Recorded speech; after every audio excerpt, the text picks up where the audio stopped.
Democratization in all living aspect. In all living aspect.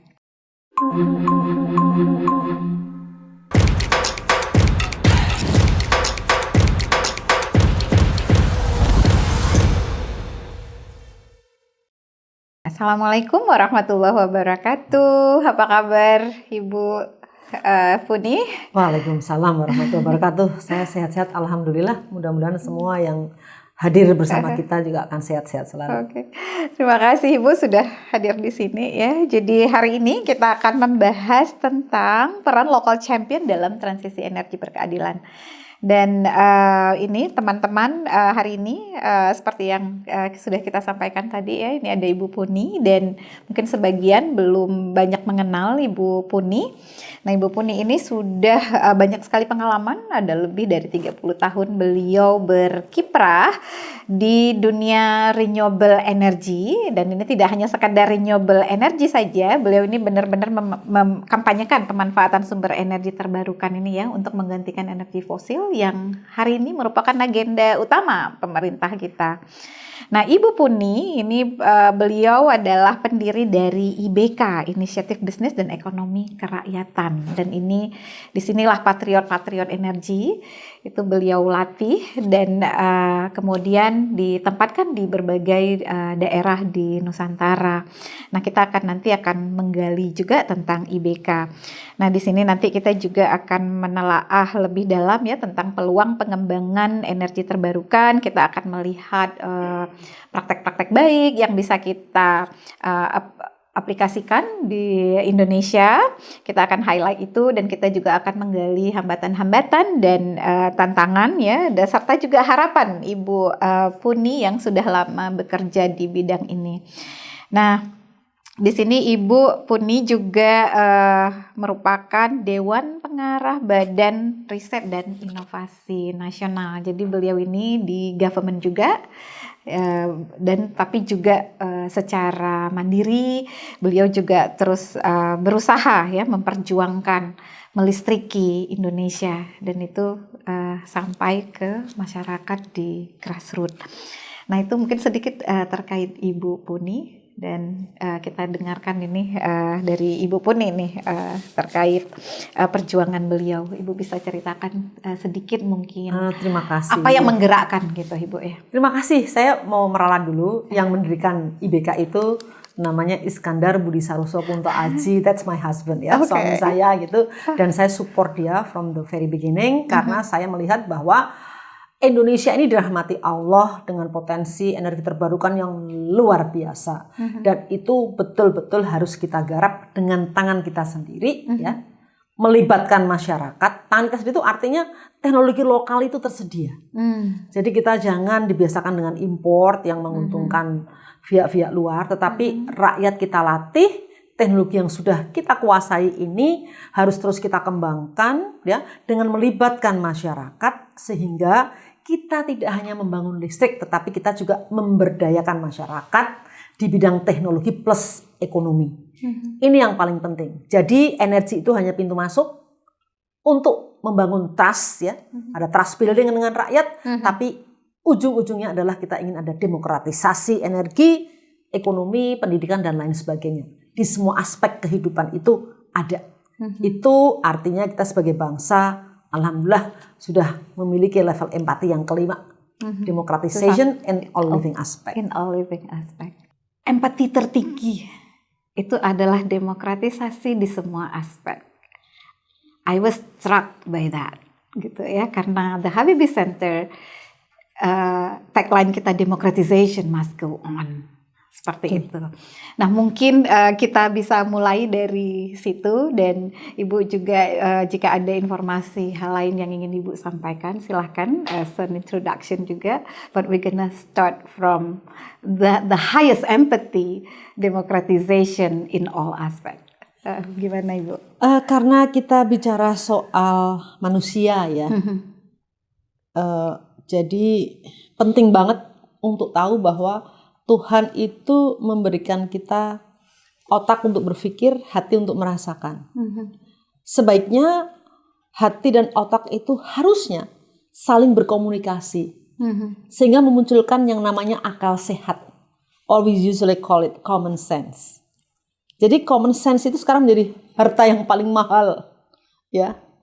Kita tahu lah, nggak usah kita bahas, tapi what's going on gitu dalam pemerintahan kita, dalam masyarakat kita, banyak muncul distrust dan sebagainya. Ini obat yang paling manjur adalah kalau pendidikan empati, pendidikan karakter itu diberikan sejak usia paling kecil, dini, sampai selesailah di SMP. Jepang itu sampai SMP udah selesai pendidikan karakter. Kita kan enggak. Saya pernah membacalah seorang PhD saja ternyata ada yang plagiat, ada yang dibuatkan oleh orang. Jadi ini kalau kita bicara empati tadi, bicara di democratization in all living aspect, dalam semua aspek kehidupan, kita ini jauh dari apa yang kita inginkan. Nah, kembali kepada kita mau bicara soal demokratisasi dalam semua aspek kehidupan. Tadi saya katakan ya kembali bahwa kita punya kapasitas intelektual. Semua orang ya belajar dengan baik dari mulai TK sampai kemudian PhD itu pastilah saya yakin kapasitas intelektual kita ini terjamin. Tapi kalau ini nggak dibungkus dengan kapasitas empati, kita menjadi manusia yang sangat berbahaya. Karena kita bisa menggunakan teknologi, menggunakan apapun gitu ya, knowledge yang kita punya itu bukan untuk kemaslahatan umat, tetapi justru malah mencelakakan human being. Berikut juga dengan lingkungan sekitarnya, termasuk yang pasti paling kena korban adalah lingkungan alam, ya, destruction everywhere. Terus saya mau bicara bagaimana dulu kita memulai memberikan akses kepada rakyat miskin di pedesaan, ya. It was long time ago, awal tahun 90. Kenapa itu terjadi? Karena kita melihat Indonesia ini potensinya luar biasa. You name it gitu loh. Semua yang kita rasakan ya, kita lihat dengan jelas anugerah dari Allah itu, resources kita ini, wah udah, pokoknya hanya bisa disyukuri. Kita bicara energi terbarukan dulu saja. Karena kalau bicara yang fossil fuel, itu banyak banget, apalagi tambang. Itu saya membayangkan ya, kita punya kayak Freeport, kita punya oil and gas, kita punya hutan, kita punya you name it, emas, tambang, macam-macam. Itu kita semua punya. Saya membayangkan kita merdeka 70 tahun lebih gitu ya, 78. Kalau dulu kita punya manajer, what so called manajer dari sebuah bangsa yang namanya Indonesia ini, dan manajer itu benar-benar amanah, menjalankan dengan baik, faham itu, level empati yang paling tinggi, demokratisasi dalam semua aspek kehidupan, kita ini udah jadi negara yang super power. Itu bagaimana kita mendefinisikan itu Ibu? Unfortunately, yeah. Demokratisasi itu bagaimana kita definisikan? Kembali kepada lagi itu demokratisasi and all living aspect. Kita kemudian berpikir bahwa kita melihat dari energi dulu, ya. Energi ini bisa rakyat itu membuat sendiri. Ini yang saya katakan demokratisasi. Energi. Pemerintah itu memberi space, ruang kepada masyarakat yang punya resources untuk menggerakkan dirinya sendiri, memberdayakan dirinya sendiri, tetapi tetap harus ada support from the government. Dari segi teknologi, dari segi financial, ini yang paling utama, tapi yang lebih utama lagi adalah ada orang yang dikirim ya, mendampingi mereka.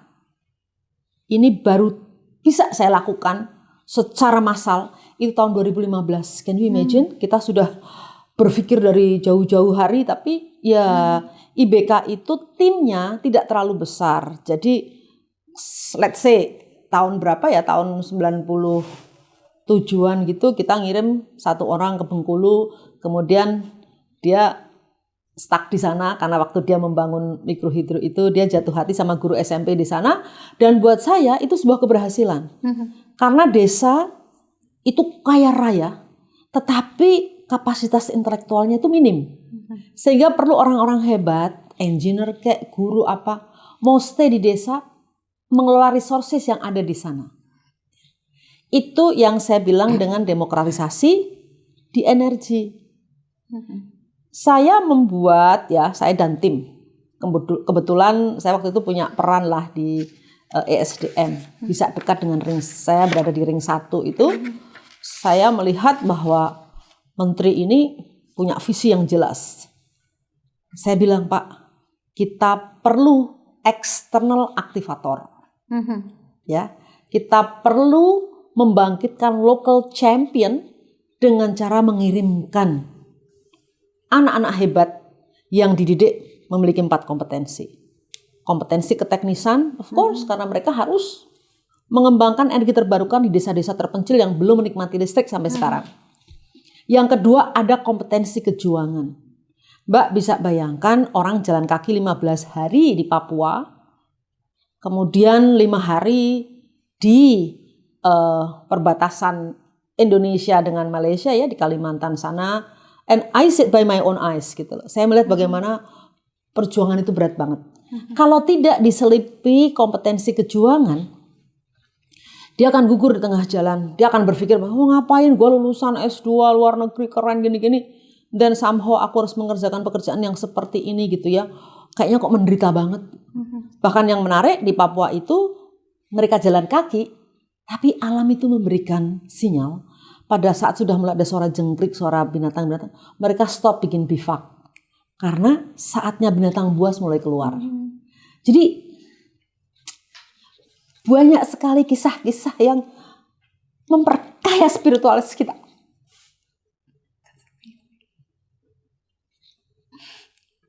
Sorry agak sentimental. Really, karena kalau tanpa spiritual, ya itu beberapa challenge itu ya untuk karakteristik misalnya lokasi saja di mana kita bekerja, justru kadang yang jauh dari akses itu yang paling kaya gitu ya sumber daya. Exactly. And then to reach there. Makanya yang saya katakan demokratisasi dalam semua aspek kehidupan itu harusnya ya seperti negara-negara yang sudah makmur ya kayak di Eropa misalnya sama Jepang gitu misalnya akses terhadap financial itu nggak bisa hanya dikuasai oleh berapa gelintir orang gitu ya terus kamu mendapatkan pinjaman dari financial institution gitu tapi ternyata yang lucunya adalah coba cari kalau rakyat tidak akan pernah mungkin bisa mendapatkan support fund. Karena apa? Mau bangun pembangkit perlunya 5M. Ditanya punya nggak agunan? Agunannya itu nilainya lebih dari 5M. Terus saya bilang, hey come on kalau dia punya uang misalnya 10M gitu atau 7M sehingga bisa dapat pinjaman 5M. Ya ngapain pinjam ke kamu? Saya bilang gitu kan. Itu. Terus demokratisasi dalam semua aspek kehidupan. Kita agak melenceng dari energi dulu ya. Kesehatan, semua orang berhak sehat. Pendidikan, semua orang berhak mendapatkan pendidikan yang terbaik. Karena pendidikan itu the only tools untuk memperbaiki sebuah bangsa ke depan. Dan itu sebenarnya bermula dari energi, Ibu ya. Exactly. So like energi itu ada 2 macam. Literally energi sebagai listrik atau energi yang tapi juga yang paling penting saya tandaskan ke anak-anak tadi itu energi kemanusiaan. Tadi baru sampai 2 kompetensi kejuangan. Yang ketiga itu kompetensi kerakyatan. Kompetensi kerakyatan itu bagaimana seorang sarjana profesional ya Mbak, terus teman-teman kita semua gitu ya, mampu berada di sepatunya rakyat. Anda tidak hanya sarjana profesional, tapi Anda juga sarjana rakyat. Caranya gimana itu? Mereka dikenalkan dengan yang namanya Community Based Development System. Sistem pembangunan yang berbasis masyarakat. Bukan sistem pembangunan yang sekarang ini dikerjakan oleh pemerintah. Tidak hanya sekarang. Saya mungkin udahlah nggak akan pernah putus asa, akan terus ngomong.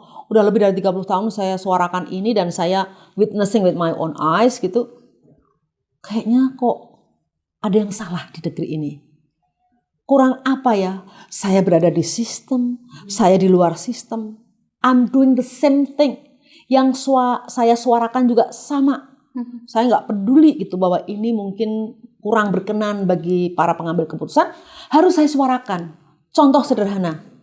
Saya paling tidak suka dengan pendekatan proyek di mana menganggap rakyat itu bodoh. Contohnya apa? Dia pengen punya listrik.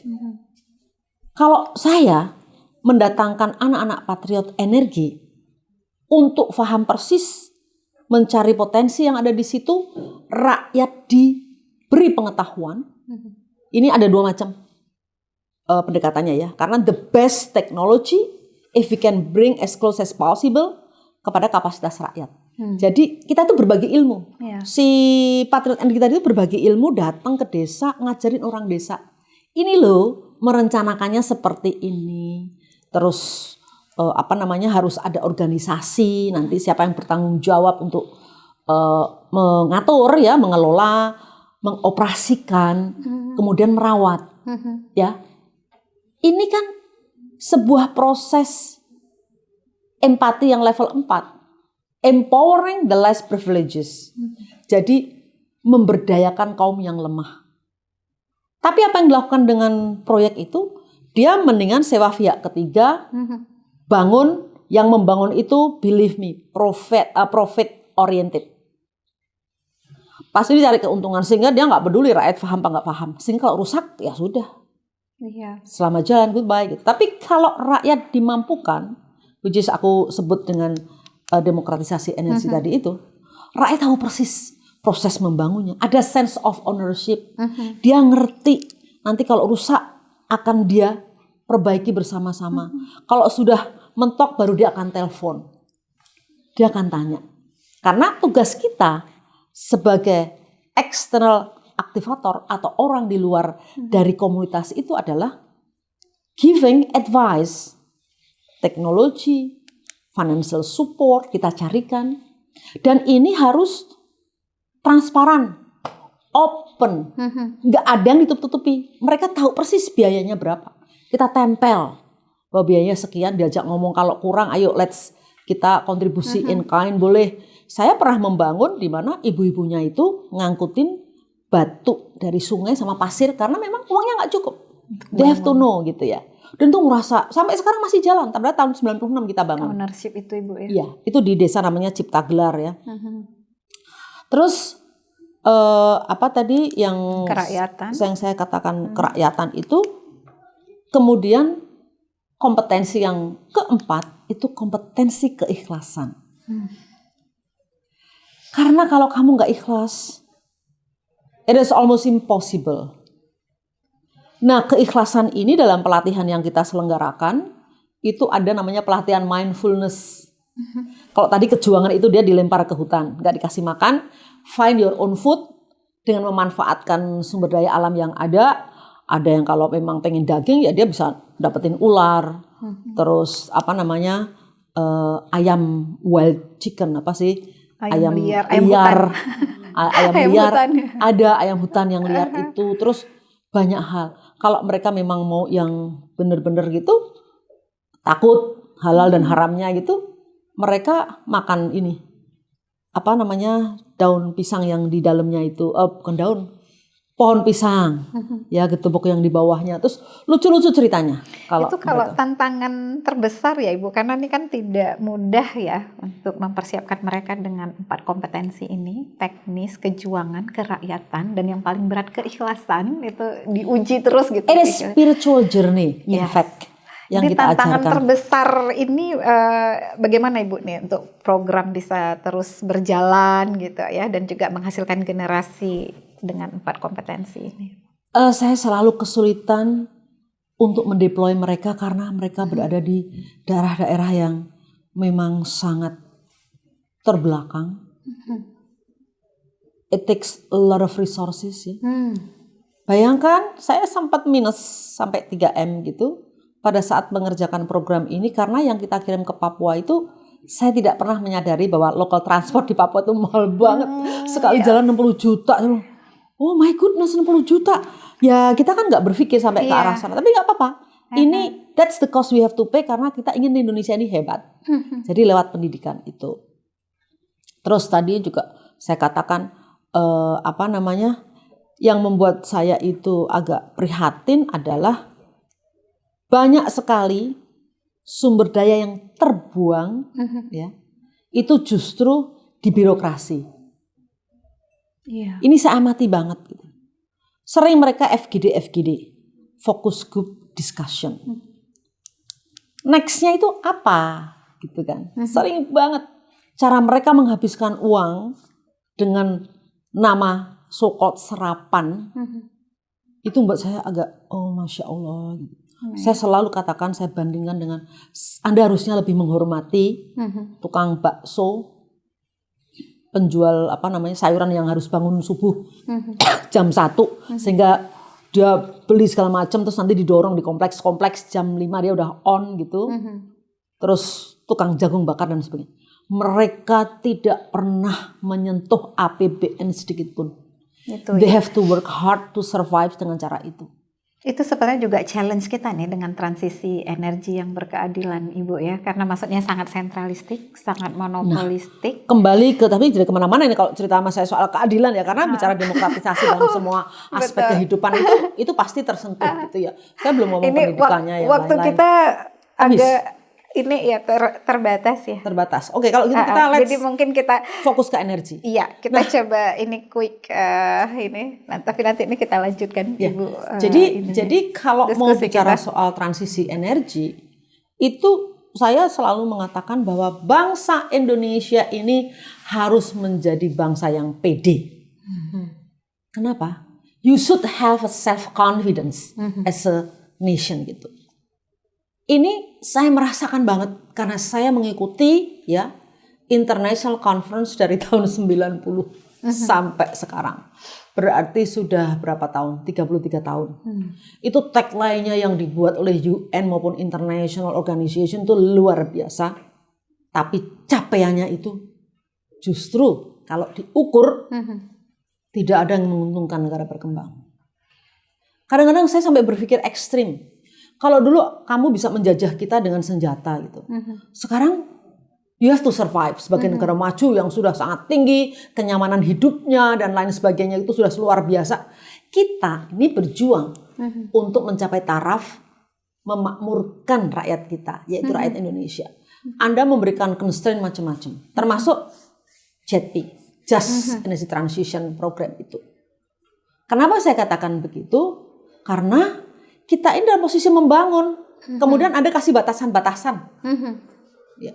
Saya di LA pernah ngobrol bertemu dengan ibu-ibu yang seorang scientist gitu. Dia bilang it's too dangerous gitu. Kita itu membangun LA perlu ratusan tahun gitu ya. Tiba-tiba Mak klik, kalian membangun China, dia bilang gitu. China itu membangun dirinya hanya dalam waktu yang pendek, itu berapa energi yang diperlukan? Ya saya bilang ya demi sebuah keadilan gitu. Ya kamu nggak bisa menyetop siapapun untuk membangun gitu. Begitu juga dengan Indonesia. Bagaimana Anda bicara soal energi yang berkeadilan, transition energy gitu. Sementara kita masih punya 30.000 desa yang belum terlistriki. Ada hampir 50 juta penduduk Indonesia yang belum menikmati listrik. Dalam arti yang sebenarnya ya. Karena apa? Kalau bicara yang versi PLN, satu desa itu ada satu balai desa sudah dilistriki. Dia akan menghitung sebagai desa itu sudah electrified. Nggak bisa. Padahal belum tentu reliable. Banyak dusun-dusun yang belum menikmati listrik. Betul. Kalau bicara listrik itu ya per kapita, per person. Itu semua menikmati listrik. Itu yang kita lakukan. Kita ajak rakyat berkumpul bagaimana caranya resources yang terbatas ini. Pernah tahun 95 ya kalau nggak salah, saya harus mengingat kembali. Itu nggak terlalu jauh di Cisalimar sini di daerah Jawa Barat ya, di persis lah gunung-gunung Halimun sana. Ada desa itu penduduknya 55 KK. Resources yang ada itu hanya 5.000 watt. Can you imagine? Di sini orang kaya di itu listriknya 30.000 watt. Iya. Itu hanya 5.000 watt resources yang ada. Diajak rapat mereka dan mereka bilang, "Oh, Ibu, kami senang sekali. walaupun hanya dapat 50 watt per kakak. Karena ya kami hanya perlu lampu. Anak-anak bisa belajar, orang-orang desa kalau malam hari masih bisa mendapatkan rotan segala macam tuh dibuat sebagai kerajinan bisa dia jual gitu. As simple as it is gitu. Itu mengajari rakyat untuk bicara soal carrying capacity. Hidup itu harus berdasarkan kebutuhan, bukan berdasarkan keinginan. Because what you want is limitnya itu up to the sky. Tapi kalau kamu bicara kebutuhan, listrik kamu 10 watt oke, terang benderang saya bisa makan dengan keluarga gitu ya. Itu yang saya rasakan agak menyentuh juga yang di Kalimantan itu. Waktu saya tanya gitu ya di Kalimantan, apa sih Pak, kenapa pengen punya listrik gitu kan? Terus dia bilang, ya kami itu ingin mengucapkan terima kasih. Saya ingin istri saya masak segala macam terus kita makan bareng. Kalau terang benderang itu kan kebahagiaan yang saya pancarkan dari muka saya, ya. Karena istri saya keren ya, artinya memasak segala macam itu. The way I say thank you gitu, aku bahagia, senyum, terima kasih segala macam. Itu terlihat Bu. Tapi kalau gelap gulita kan saya nggak bisa mengungkapkan itu. Dan orang Indonesia ini kayaknya kurang passionate gitu. Jadi dia nggak terbiasa kayak orang bule kan, oh thank you darling, terus terus segala macam hugging. Kita kan cuman makasih jarang-jarang gitu loh. Itu ekspresinya nggak nampak lagi kan gelap gulita. Jadi gelap gulita gitu. Jadi kembali kepada si kakek-kakek itu, aku tuh terharu banget karena dia itu membawa sendiri tiangnya.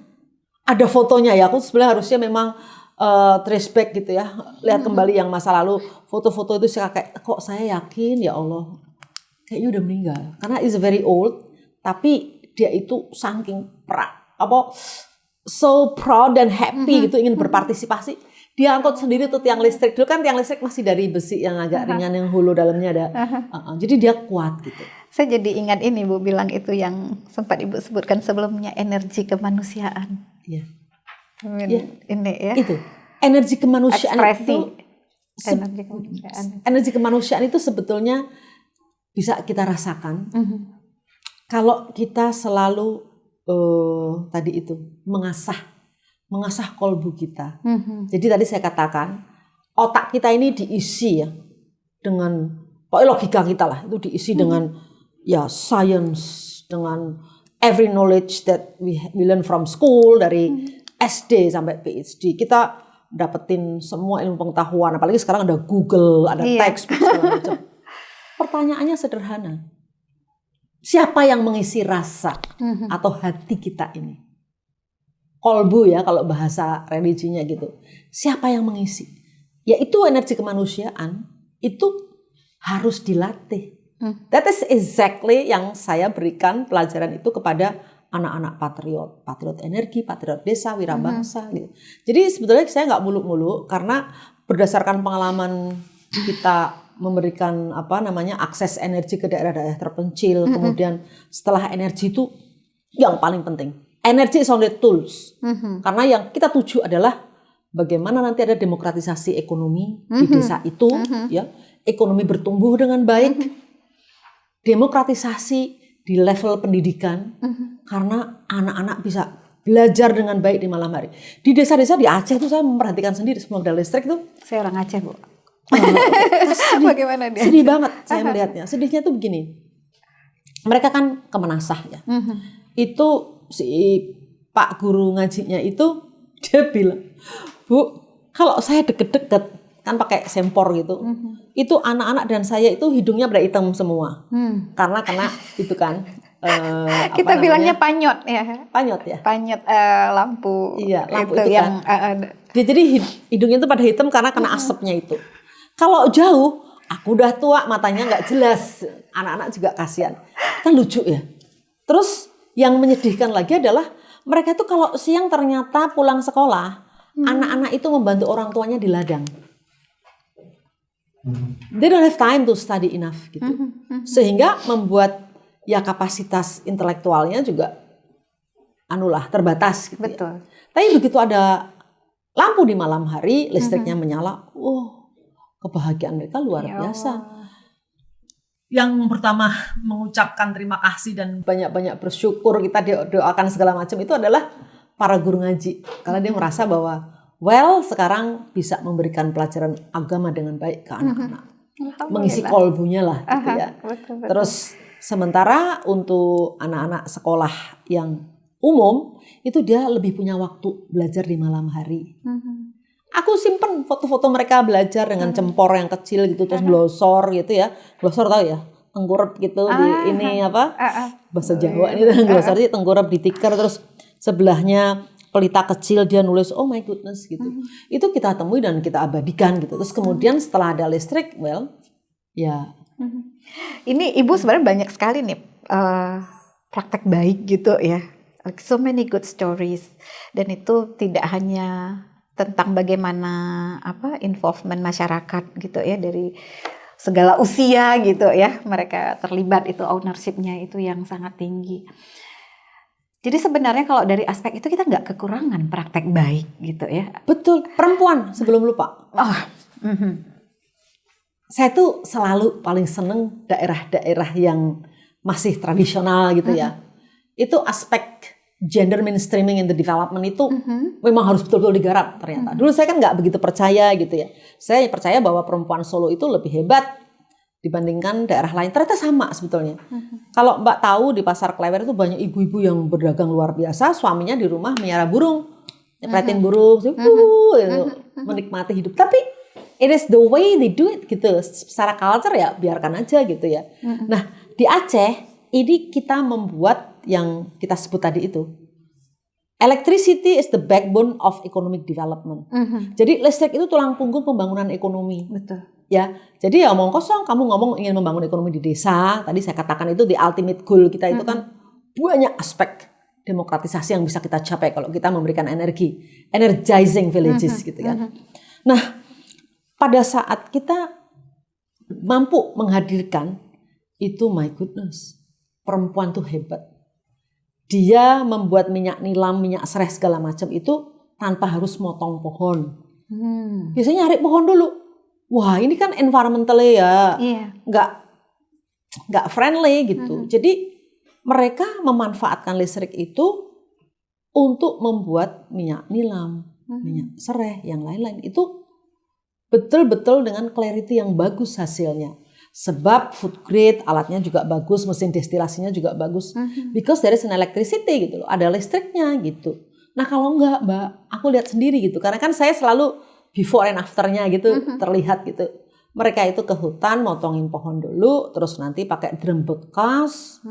Clarity minyaknya juga nggak bagus, harganya rendah, dapatnya juga sedikit, mungkin setengah kilo kali sehari. Dan kecantikan mereka juga terganggu karena diekspos oleh matahari sedemikian rupa ya. Kan banyak perempuan cantik di sana, kemudian jadi item-item karena exposure dari. Padahal bisa kita cegah Ibu ya. Begitu ada listrik, mereka di ruangan ya lebih bersih, clarity minyaknya bagus karena mesin destilasinya itu juga. Tadi saya katakan food grade, terus kita melihat dan dia bisa sampai 3 kilo dalam sehari. Jadi kalau dikalikan, let's say 1 juta saja, dia dapat 3 juta gitu. Daripada dulu dengan quality yang jelek setengah kilo, mendapat uang 50.000, effortnya gila-gilaan masuk ke hutan ngumpulin kayu-kayu bakar gitu ya. Jadi, nah hal seperti ini tuh harusnya cara berpikir tuh komprehensif gitu loh. Dari hulu ke hilirnya tuh dipikirkan banget. Kita tuh suka banget tuh parsial. Government approach selalu parsial, pengennya yang di hilir stok gitu, pengennya di mana. Belum nanti minta maaf nih harus aku omongkan dengan sungguh-sungguh gitu ya. Kenapa ya susah banget menghilangkan interest pribadi dari birokrasi yang kita jalani ini? Saya sebenarnya juga tadi ingat itu Ibu, maksudnya pas ini aja kalau misalnya kita lihat IBK ya, itu dengan kompetensi-kompetensi itu dan betapa susahnya transisi energi ini, apa karena interest pribadi itu yang mereka for sure yes. What makes them like that gitu loh? Karena mereka tidak terekspos dengan pelatihan, siapa yang mengasah rasa itu yang sempat makanya Ibu sampaikan kalau kita tadi. Bisa kerjasama ini, I hope we can collect ya gathered gitu, young generation yang nanti dilatihnya itu lebih kepada rasa dan kolbunya. Karena kalau kapasitas intelektual nggak usah khawatir lah Mbak, sekarang ini terekspos di mana-mana, dia bisa kalau bahasa yang dipakai itu otodidak. Ya kan, saya ketemu anak-anak yang cuma lulusan SMP gitu bisa punya uang bagus-bagus. Karena apa? Dia rajin lihat YouTube gitu ya, terus segala macam gitu. Terus ya ada anak muda lah yang naik motor, di belakangnya ada gas melon gitu. Kenapa? Saya pakai motor tenaga gas gitu. Oke lah, whatever gitu. Tapi justru di ultimate ya, yang tertinggi nilai kemanusiaan itu pada saat memang sudah mampu mengasah rasonya tadi itu. That is spiritual journey. Hidup itu sebetulnya harus dimanai dengan sebuah perjalanan spiritual. Karena Allah hanya minta kembalilah padaku dengan cara yang benar. Gak ada orang yang tidak diminta kembali kepada yang maha kuasa yang menciptakan kita. Tapi bagaimana membuat mereka kembali dengan cara yang benar, tidak merusak lingkungan, menjadi khairunas anfa'uhum linas ya, sebaik-baik manusia yang bisa bermanfaat buat orang lain. Terus Anda paham benar bagaimana menciptakan keseimbangan dalam hidup ini, dunia dan akhirat. Tapi juga Anda tahu bahwa kita hidup itu memerlukan energi, memerlukan lingkungan, tapi ada batasan-batasannya. And when we talk about energy transition gitu ya, renewable energy segala macam jadi sulit karena ada kepentingan pribadi, interest pribadi dari, ya kita nggak usah malu ngomong oligarki. Kita hidup dalam irama oligarki di merawat monopoli itu ya, dirawat monopolinya ya, yang itu Ibu tadi juga sempat sebutkan akses pembiayaan juga itu ya jadi challenge. Tapi kalau di level masyarakat sendiri Ibu, itu kan kita lebih banyak tadi melihat dari aspek government-nya gitu ya, dan juga kita sebagai eksternal ketika kita masuk dalam masyarakat gitu ya, kita harus dibekali dengan kompetensi-kompetensi itu gitu ya. Nah kalau dari sisi masyarakatnya sendiri gitu, itu kan pasti ada dinamika juga, dan masyarakat juga disebutkan juga padat kepentingan ya, kan ada kelompok-kelompok juga. Nah untuk challenge di level masyarakatnya sendiri itu seperti apa Ibu? Because many also like have good intention, tapi kemudian mereka tidak berhasil ya untuk membangun ownership itu ya. Buat kami yang paling penting adalah konsepnya itu live in. You have to stay there, mingle, and you know exactly what the community needs. Tadi itu membangun passion dalam diri masyarakat, dalam komunitas itu. Itu penting banget, trust building. Itu dulu ya. Once kita gaining the trust dari komunitas ya, kita mampu mengambil kepercayaan ya, dari masyarakat, then kita bisa ngapa-ngapain dalam arti yang positif. Rakyat itu sudah lama banyak dikecewakan. Dulu, sekarang sih agak mending ya. Udah banyak orang-orang yang punya kemampuan intelektual, sudah ada medsos, sudah ada akses terhadap internet segala macam, sehingga nggak gampang loh mau bodohin rakyat gitu. Kalau zaman dulu itu saya ingat kita datang tahun 99 ke Sumba itu, kita janji kita mau bikin solar pumping system dengan 11.000 watt peak untuk menaikkan air. Karena air itu diambil di daerah yang valley jurang yang di bawah, sementara penduduk karena zaman dulu mungkin culturally mereka ada perang suku dan sebagainya, sehingga mereka selalu milih di atas bukit tinggalnya, sehingga bisa forcing siapa yang mau nyerang mereka gitu ya. Sementara ngambil air itu selalu di bawah, dan itu saya jalan sendiri, it's very steep, terus naik turun itu bisa 1,5 jam sampai 2 jam. Itu kerjaan perempuan dibantu anak-anaknya, sehingga anak-anak sekolahnya juga agak terganggu gitu. Terus saya pernah bercanda, tapi udah almarhum ya, Pak Desa, kalau nanti si Ibu Desa sudah nggak kuat ngambil air lagi, udah tua gimana? Ya kita cari yang muda. Itu bukan joke. Saya pikir awalnya joke, ternyata ya memang begitu, perempuan itu sebagai labor force gitu. Waduh gitu ya. Can you imagine? Purely labor force atau memang mungkin mereka melihat ada kearifan lokal yang lain, it has to be women who take the water, enggak ya? Atau saya juga nggak bisa ngomong karena saya bukan seorang antropolog yang staying di sana for long time gitu ya. Tapi yang jelas aku melihat itu sisi sebagai seorang engineer perempuan yang datang ke sebuah daerah gitu, melihat kayak gitu kan shockingly ya. Wah, jawabannya kok begitu gitu. Akhirnya udah kita buat gitu. Dan nggak heran secara kultur memang banyak sekali sih kita lihat ketidakadilan gender itu. Mungkin secara konteks dulu sesuai, sekarang udah nggak sesuai lagi itu Ibu ya. Mungkin ya, aku juga. Bisa jadi, saya berpikir bisa jadi if the woman do that is safer, misalnya karena tadi misalnya Ibu bilang ada perang suku atau apa gitu ya. Tapi ya itu konteks dulu, ya sekarang udah nggak sesuai lagi. Sekarang kita udah bicara that's injustice. Dan memang sejauh mata memandang kita masih melihat banyak persoalan ya secara kultur gitu, bagaimana ya saya tuh sedih juga. Kemarin nggak usah jauh-jauh, saya datang ada satu rumah yang di listrik aja ada perempuan ketawa 4. Ternyata tuh istrinya 1 orang gitu loh. Dan dia happy ever after gitu, tinggal satu rumah. Aku tuh Gusti gitu ya, tapi ya udahlah. Nggak sampai ke sana. Saya nggak akan mendalami ranah yang it takes time, dan kata suami saya, ingat tanganmu hanya 2, kamu jangan terlalu banyak ngurus yang lain-lain gitu, fokus. Tapi sebenarnya dari intervensi Ibu ya, maksudnya dengan membawa listrik, membawa penerangan itu mencerdaskan seperti itu. Nah, ketika sudah mencerdaskan and the women have more choice. Ya, betul. Lebih enlightening gitu ya. Dan mereka juga ada ada kasta ya. Ada bangsawan, terus ada hamba gitu ya. Jadi ya oke lah, kita nggak usah bahas ke sana karena itu panjang banget. Tapi itu menarik, Bu. Itu karakteristik masyarakat ya, karena kita sedikit menyentuh juga gitu ya. Aku lebih tertarik yang di Aceh. Oh ya? Yang di Aceh itu perempuan habis melahirkan, kita lagi bangun pembangkit 0,5 mega ya waktu itu untuk 6 atau 7 desa gitu kan. Itu bayangkan, namanya Kecamatan Putri Betung, saya datang tahun 2008. Satu pun nggak ada yang berlistrik, gelap gulita. Padahal it's a very nice pristine forest, terus itu mungkin kali ya, terus sumber airnya juga luar biasa. Pokoknya it's a beautiful place gitu ya.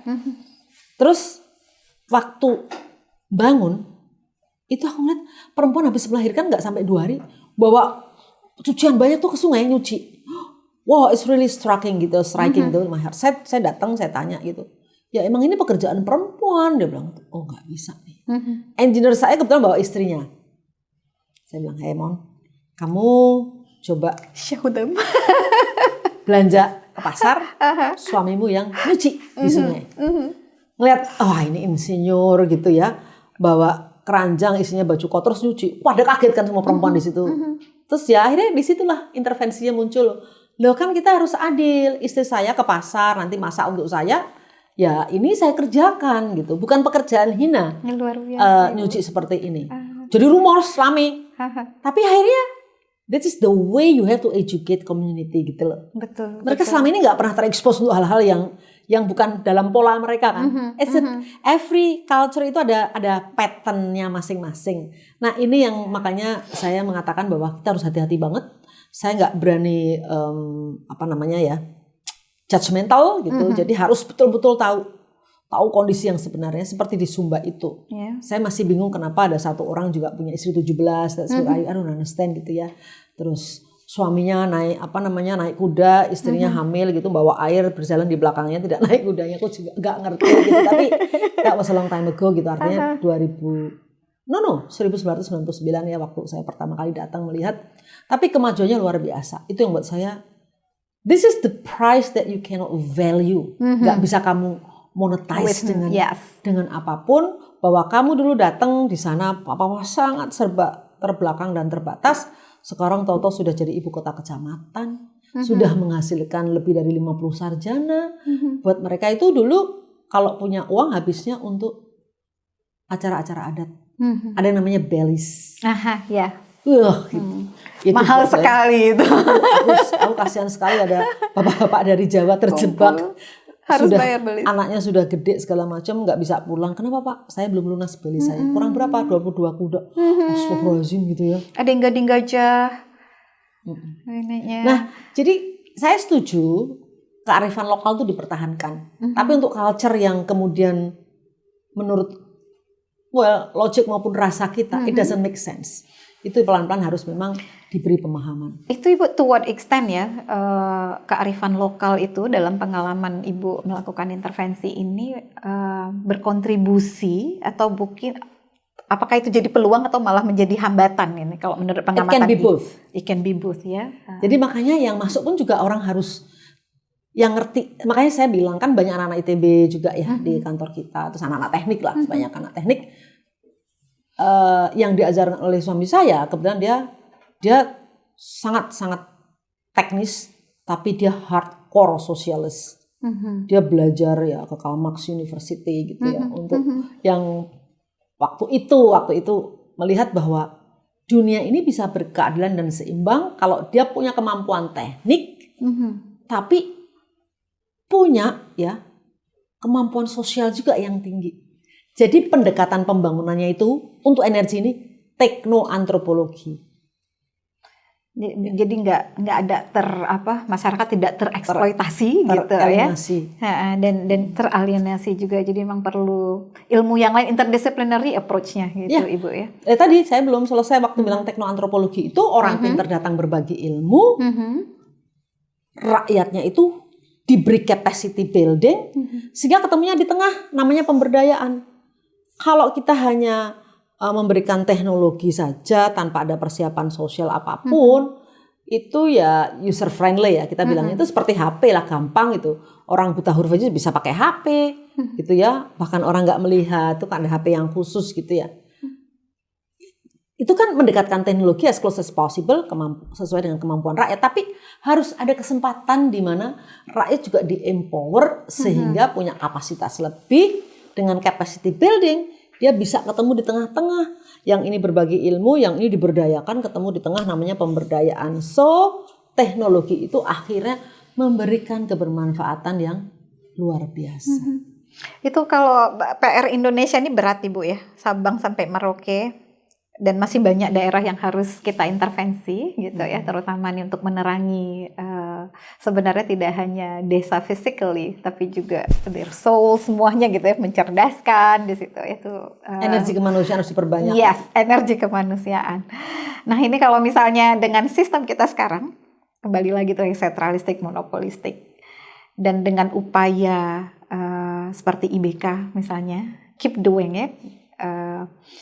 Somehow ada resources juga yang terbatas Ibu ya kalau untuk Indonesia yang sebesar ini gitu, tapi mungkin Ibu bisa mengidentifikasi gitu ya hal-hal mungkin yang bersifat yang intervensi, mungkin yang sistemik untuk akselerasi transisi energi ini. Kira-kira apa yang bisa kita lakukan Ibu? Saya harus mengajak orang-orang baik.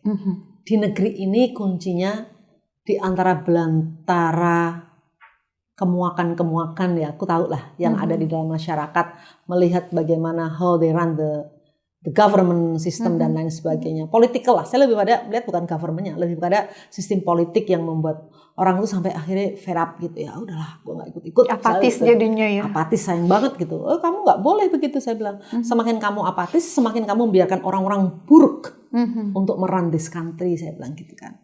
Jadi harus mampu untuk struggling sehingga ada perubahan ke arah yang baik. Nah, terus langkah-langkah kita adalah ya memang you have to invite the government karena the biggest resources itu di tangan mereka. You have to bring them in the table, in the same table. How?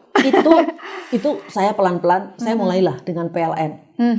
Di PLN itu banyak anak-anak muda, pemikir-pemikir gitu ya, yang hatinya itu sama sebetulnya. Mereka juga ingin seperti itu, tapi unfortunately mereka tuh nggak pernah terekspos. Karena waktu datang tuh ya sudah berada di korporasi dengan aturan main seperti ini, ada tugas tertentu, ada tunjangan kinerja yang harus dia harus dia penuhi sehingga nanti ada kinerja tertentu yang terukur dan lain sebagainya. Begitu kita ajak ngobrol mereka kaget. Dan saya merasa bahwa opening eyes gitu ini cara Tuhan mempertemukan kita walaupun sudah lama banget ya. Saya I've been more than 30 years gitu, baru ketemu kemarin-kemarin gitu. Saya tuh melihat bling-bling di mata mereka tuh saya agak rasa menyesal. Kenapa aku nggak dulu gitu ya, trying to invite them in the same table dan we discuss gitu. Tapi kita selalu bercanda bahwa dulu ya zaman jahiliyah di PLN, selalu kita bercandanya gitu. Sudah sambil ketawa-ketawa. Sekarang ini mereka sudah bertransformasi dengan anak-anak muda yang luar biasa. Saya pikir saya punya optimisme yang luar biasa bahwa community based development memberikan akses energi, terus kita sebut sebagai demokratisasi ekonomi itu insya Allah it will happen, perlu waktu. Itu saja sih. Nih dengan kalau misalnya aktor yang lain Ibu selain PLN gitu ya, yang udah pasti memang PLN ini kunci begitu ya untuk transisi energi ya, karena memang monopoli by PLN gitu. Nah kalau misalnya aktor-aktor lain yang menurut Ibu harus berperan lebih gitu ya, maksudnya berkontribusi untuk mendorong akselerasi transisi energi ini, yang menurut Ibu strategis itu siapa gitu, kelompok yang mana lagi? Kalau saya bilang government itu yang harus play a big role, ESDM dalam hal ini, terus kemudian juga kalau BUMN. sektor swasta yang batu bara apa itu semua tuh, how do you see that? Mereka ada sih yang punya hati dan mau share gitu ya. Tapi selalu ada, kalau saya bilang sih ada middleman. Itu yang hard, the break-nya itu gimana gitu. Contohnya misalnya saya nggak usah sebutin ya, tapi saya ketemu beberapa oil and gas, terus ada batu bara gitu. They trying to approach us gitu. Tapi selalu justru malah kelompok mereka sendiri, they want to do it on their own. Tapi ya nggak tahu caranya sih kalau menurut saya. Mungkin karena memang mereka dibesarkan di sistem korporasi yang beda dengan kita dari awal tuh sudah dengan grassroots people gitu. Dan the way we get an education juga kita belajar tentang manusia. Terus antropologi juga kita sentuh. Dan kita banyak pengalaman-pengalaman being in Africa. Terus melihat, ternyata kondisinya kayak gitu. Terus kita belajar di Swiss tuh kayak apa, melihat wow demokratisasi ekonominya jalan. Terus jadi kita dirahmati Allah ya, saya, suami saya dan beberapa tim itu we were exposed by sistem-sistem yang bagus yang ada di dunia ini yang sebenarnya bisa kita contoh. Itu saja sih. Kalau misalnya nih saya cerita dengan IBK so far ini di wilayah kerjanya Ibu, kalau kayak tempat trainingnya hanya ada di Subang. I think we should have more. Di mana tempat lain yang ada? Kita ada di, yang kita bangun itu spread all over Indonesia gitu ya. Kita juga di Sumba. Yang belum kita berhasil itu di Papua. Kita sudah hampir 6 tahun ini karena masalah financial. It's really really big. Kalau di Indonesia kita bisa, di Jawa bisa bangun 10 gitu, di Papua mungkin hanya 1 gitu. That was I felt that way gitu ya. Mungkin lebih, mungkin 20. Dengan jumlah itu, kita tuh ingin bangun 0,5 mega saja di namanya daerah Singa gitu ya. Bayangin 0,5 mega itu perlu 94 miliar. Mungkin di Jawa 500 kW 0,5 mega itu hanya dengan 15 M selesai. Gitu. Tapi ini ngangkut barang-barangnya semua pakai helikopter, nyewa helikopter tuh jam-jaman gitu, sejam 200 juta. Wah, tapi they are also Indonesian. Harus kita hitung, jangan bicara, kalau di sini jangan bicara ini. Saya tuh paling nggak senang kalau sudah, it's not economist. Hey, the notion of make things economical itu yang merusak tatanan keadilan, saya bilang gitu. Betul. Ya toh? Jangan mereka hanya diambil resourcesnya tapi rakyatnya nggak dimerdekakan. Giliran untuk ambil resourcesnya kok ada, kok bisa. Giliran untuk memberdayakan masyarakat dibilang nggak ekonomis. Saya kadang-kadang sering berpikiran agak-agak julid gitu ya. Jangan-jangan kemiskinan ini memang by design gitu loh. Di pembiaran. Ada proses pembiaran gitu loh. Betul Ibu. Nah ini Ibu salah satu dari kita di ini ya, di The Habibie Center ini kita ingin membangun critical mass. Jadi terutama kita ini harus banyak yang pendukung renewable energy dan juga create the demand gitu ya untuk renewable energy. Nah ini mungkin dari pengalaman Ibu nih yang luar biasa gitu, kira-kira harapan Ibu ya untuk untuk transisi energi ini bisa lebih cepat gitu ya, dan yaitu critical mass itu untuk bisa kita bangun gitu ya. Nah ini apa Ibu yang kira-kira bisa kita lakukan ini yang juga menjadi harapan Ibu ke depan? Saya mau refer sebentar sedikit ke belakang. Saya pernah diundang ya 2011 kali kalau nggak salah. Bicara di MIT, waktu saya ada kesempatan ke Harvard juga dan ke Ohio University ya, sama Cornell, aku yang intinya Cornell 2 kali. Itu tahun 2011 saya sudah ngomong, merubah Indonesia hanya bisa dengan creating critical mass. Mau di energi kek, mau di politics kek, segala macam. Tapi critical mass itu adalah kumpulan anak-anak muda Indonesia yang tadi itu paham banget bahwa hidup ini adalah spiritual journey. Kamu jangan mengejar rezeki, tapi kejarlah kemuliaan. Nanti rezeki itu akan datang padamu. You have to believe that. Dan ini kita harus berkolaborasi. Karena saya yakin banyak sekali anak-anak muda sekarang yang mengejar meaning dalam hidupnya. Bukan mengejar money. They're looking for beyond profit and money. Tapi mereka ingin menjadi bagian dari kebaikan-kebaikan Indonesia itu. Persoalannya let's create the infrastructure sehingga critical mass itu bisa tercapai dengan baik. Dan ini memang harus dimulai. Kita sudah mulai tahun yang saya katakan tadi itu. Tahun 2000-an awal itu kita udah ngomong soal critical mass. Tapi ya IBK hanya 2 tangannya gitu ya, saya bilang gitu. Jadi kita harus banyak melakukan apa yang disebut network, ya, invite more people. Saya kira itu penting banget. Kita sebenarnya juga ini mencoba mengidentifikasi gitu ya, terutama teman-teman NGO juga yang bergerak di sektor energi. Nah mungkin kalau harapan Ibu nih untuk dari aktor NGO itu seperti apa? Kalau saya melihat Anda mau NGO, mau private sector, mau government. NGO itu kalau dalam definisi saya itu jiwa, bukan entity. Ya. Di mana value-nya itu adalah value empowerment, value inclusiveness, merangkul kaum yang termarginalkan, dan orang-orang yang berpihak. Jadi zaman dulu tahun 90-an aku ketemu pejabat-pejabat di Seknek waktu itu daripada almarhum ya. Itu mereka jiwanya NGO. Dalam setiap pengambilan keputusan dia ingin grassroots terlibat. Dia ingin ada gender mainstreaming. Dia ingin ada ini rakyatnya harus diyakinkan ya. Ada namanya persiapan sosial. Semua yang saya omongkan bahwa harus ada persiapan sosial, harus gender mainstreaming, terus harus ada inklusif ekonomi ya, circular ekonomi, segala macam itu yang kita omongkan waktu itu difahami. Bahkan ada NGO yang mungkin nggak mengerjakan itu. Karena dia NGO itu hanya NGO sebagai institusi. Kalau saya memahami NGO itu adalah orang yang berpihak, they have the different value, ya, tidak di mainstream. Dia memang harus orang-orang yang membuat terobosan, lebih tadi itu memahami banget. Life is about spiritual journey, it's about sharing. Jadi they go beyond themselves seperti itu. Betul. Ya, harus sudah selesai dengan hidupnya. Nah ini selesai dengan hidup ini kadang kalau dipahami secara materi ya itu nggak selesai-selesai Ibu ya. Jadi enough is never enough. Jadi jangan berpikir harus enough. Tahu needs-nya ini ya.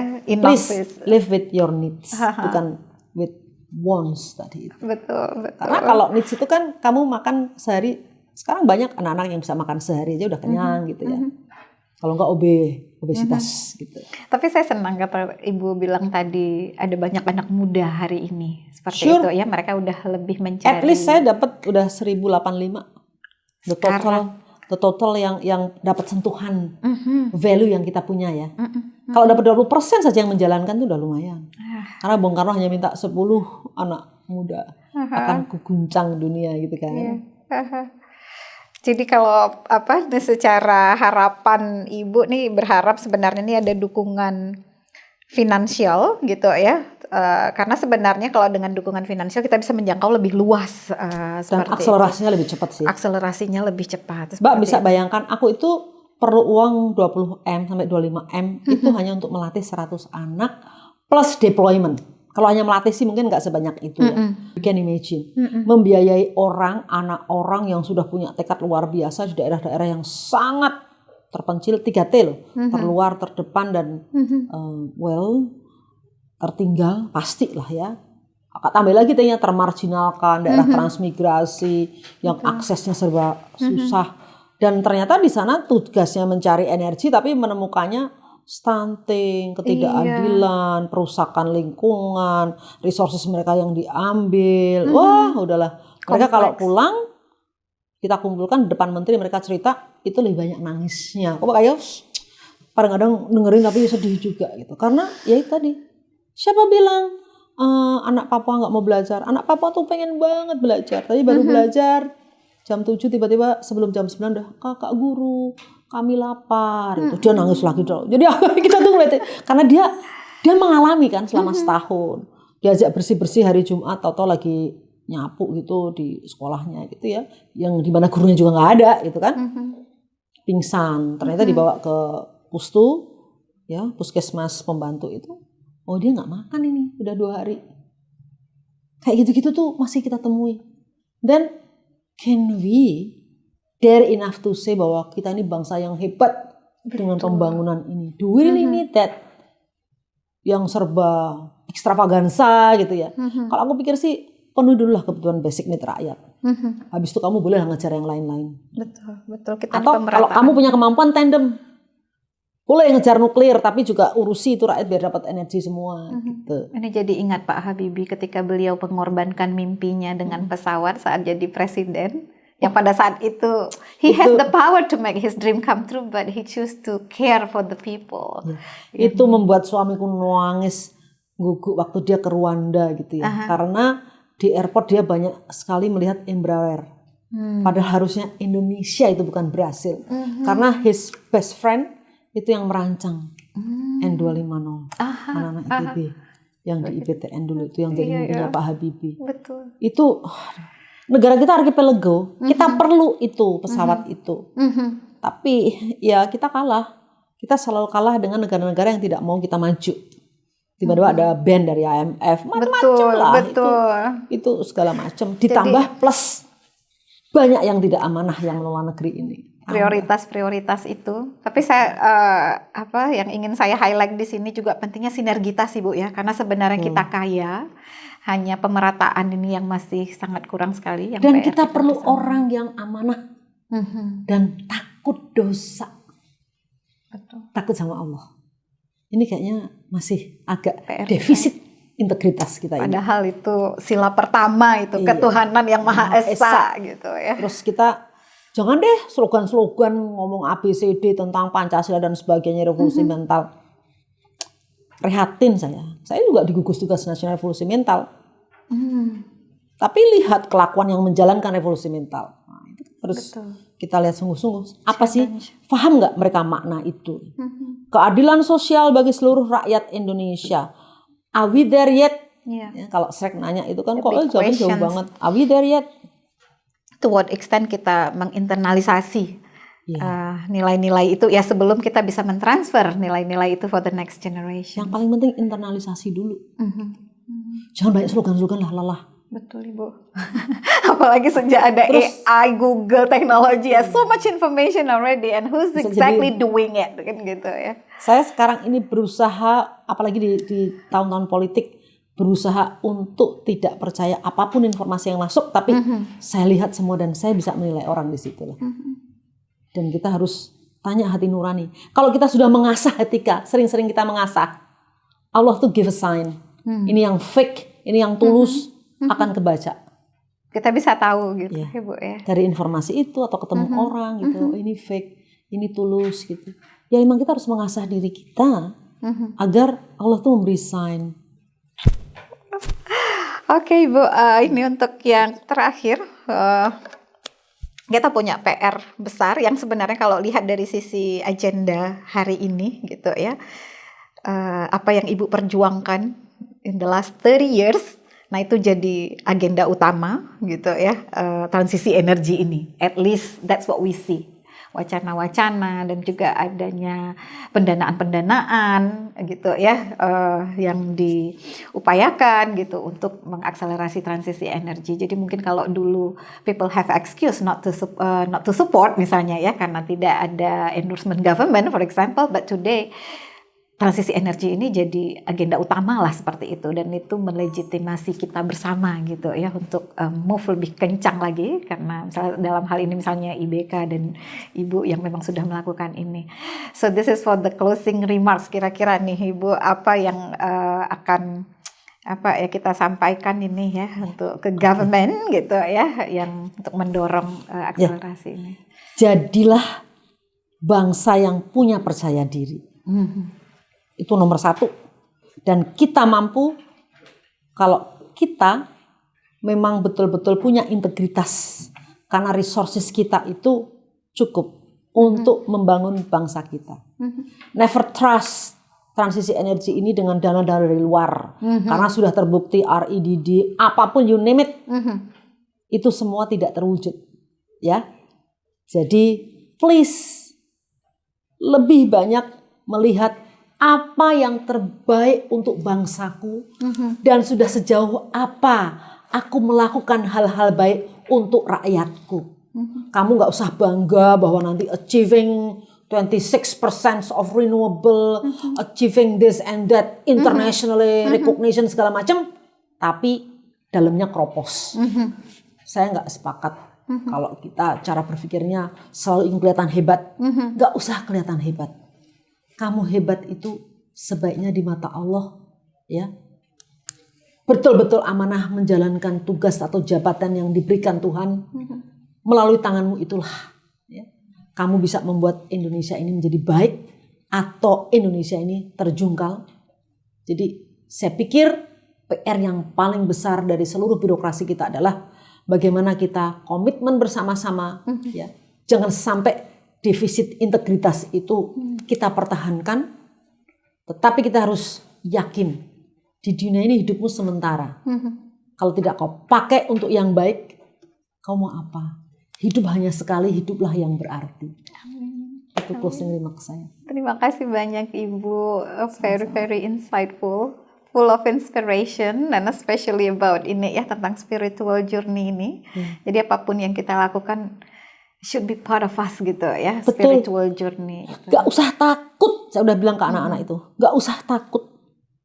Di setiap persoalan hidup yang kau temui, kau alami, Allah itu hadir.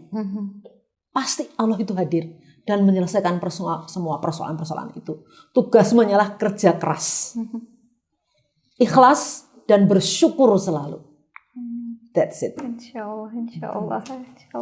Terima kasih Ibu untuk sesi kita di Teh Talk ini ya, yaitu tentang peran lokal champion dalam transisi energi berkeadilan. Jadi teman-teman semua sudah mendengar banyak dan semoga terinspirasi dengan apa yang sudah disampaikan oleh Ibu Puni. Dan mungkin ini bagi sebagian engineering atau maybe all engineering. Come on, let's be patriot energi. Jadi bersiaplah kita untuk menjadi patriot ya, yang bermakna, di mana ilmu kita itu bisa berguna buat masyarakat dan kemudian bersedia ditempatkan di mana saja di daerah-daerah yang memang membutuhkan ilmu kita. Nah, jadi itu saja untuk sesi kita. Semoga nanti akan ada lagi sesi-sesi Teh Talk berikutnya dan semoga teman-teman akan selalu terinspirasi dari sesi-sesi Teh Talk kita. Terima kasih banyak. Assalamualaikum warahmatullahi wabarakatuh.